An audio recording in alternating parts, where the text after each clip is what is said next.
ఆలోచన. వేరు దేనికి సాదృశ్యం అంటే అంతరంగ స్వభావానికి సాదృశ్యం. వేరు దేనికి సాదృశ్యం అంటే అంతరంగ, నీ హృదయ ఆలోచన కరెక్ట్గా లేదా? కీర్తన గ్రంథము 1వ అధ్యాయం 1వ వచనంలో చూడకుండా చెప్పాలి. ఏ ఆలోచన? సింపుల్ అంతే. నడిచావో చేదైన వేరున్నట్టే, నడవకపోతే మంచి వేరున్నట్టు, అంతే కదా, సింపుల్గా చెప్పేస్తాం.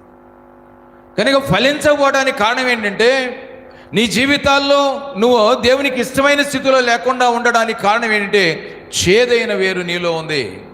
నీ ఆలోచనలు కరెక్ట్గా లేవు. దాన్ని బట్టి దేవుడు నీ గురించి ఆయాసపడుతున్నాడు. ఈ రాత్రి ఒకసారి ఆలోచించు. నేను బాప్తిసం పొందాను, రక్షణ పొందాను, దేవుని బిడ్డగా జీవిస్తున్నాను, కానీ లోకాను కార్యాల్లో కొన్నిట్లో వెళుతున్నాను.